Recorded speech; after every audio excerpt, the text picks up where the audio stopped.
Welcome students, জ্ঞানজ্যোতি coaching সেন্টারের পক্ষ থেকে তোমাদের সকলকে আরও একবার স্বাগত। আলোচনা করব ন্যারো কনসেপ্ট অফ এডুকেশন নিয়ে, ঠিক আছে, বা যেটাকে আমরা বাংলায় কি বলে জানি যে সংকীর্ণ অর্থে শিক্ষা, তাই তো? একটি হয় সংকীর্ণ অর্থে শিক্ষা এবং আরেকটি হয় ব্যাপক অর্থে শিক্ষা। তো আজকে আমরা সংকীর্ণ অর্থে যে শিক্ষা রয়েছে বা ন্যারো কনসেপ্ট অফ এডুকেশন, এটা নিয়ে কিন্তু আলোচনা করব। ক্লাস বা আলোচনার বিষয় শুরু করার আগে বোর্ডের কর্নারে দুটো কন্ট্যাক্ট নাম্বার দেখতে পাচ্ছ, যে কোনো একটি নাম্বারে কল করে তোমরা কিন্তু সরাসরি আমাদের সাথে যোগাযোগ করে নিতে পারছো।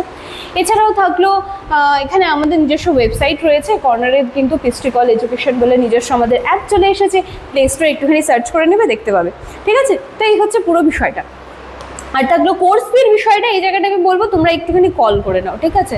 কারণ তোমাদের কোর্স ফির বিষয়টায় কিছু ডিসকাউন্ট রাখা হয়েছে, এই কোর্স ফি কিন্তু তোমাদের জন্য মোটেই নয়, ঠিক আছে? তো একটুখানি তোমরা কল করে নেবে, ঠিক আছে? চল তাহলে আলোচনার বিষয়ে ফিরে আসছি, ন্যারো কনসেপ্ট অফ এডুকেশন।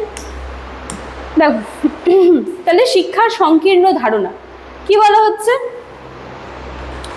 যে শিক্ষা হলো একটি সচেতন, পরিকল্পিত, নিয়ন্ত্রিত প্রক্রিয়া, যেটা বেসিক্যালি বিদ্যালয়ে শিক্ষক দ্বারা শিক্ষার্থীদের জ্ঞান দক্ষতা প্রদানের মাধ্যমে সম্পন্ন হয়।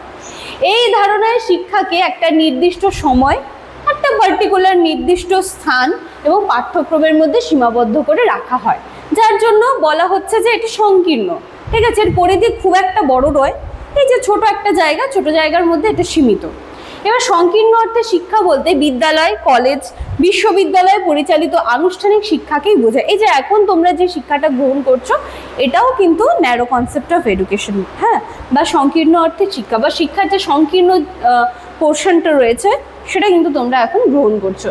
শিক্ষক শিক্ষাদান করেন এবং শিক্ষার্থী জাস্ট সে জ্ঞানটাকে গ্রহণ করছেন। এই ধারণা অনুযায়ী শিক্ষার প্রধান উদ্দেশ্য হলো নির্দিষ্ট বিষয় সম্পর্কে জ্ঞান অর্জন করা, পরীক্ষায় সফলতা লাভ করা এবং পেশাগত দক্ষতা বৃদ্ধি করা, ঠিক আছে? আচ্ছা, এখানে দেখো জন স্টুয়ার্ট মিল কি বলছেন, যে কোনো কাজ বা প্রভাব যা মানুষের চরিত্র গঠনে সাহায্য করে, তার সচেতন অংশটাই তো শিক্ষা। যে কোনো কাজ হোক যেটা মানুষের ভালোর জন্য কাজে লাগছে, যেই জায়গাটা, যে পোর্শনটা, তাহলে সেটাকেই শিক্ষা বলছেন।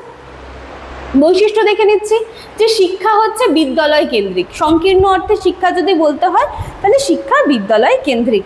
আর কি, শিক্ষক শিক্ষার প্রধান মাধ্যম, কারণ আমি বলেই দিচ্ছি এটা সংকীর্ণ অর্থে, এটা কিন্তু বিদ্যালয়, কলেজ, বিশ্ববিদ্যালয়, এই সমস্ত জায়গায় যে পড়াশুনোগুলো করা হচ্ছে সেগুলো কিন্তু সংকীর্ণ শিক্ষার আওতায় আসছে। তো এই সমস্ত জায়গায় শিক্ষক কতটা ইম্পর্টেন্ট তো সেটা তোমরা নিজেরাও জানো, তাই না?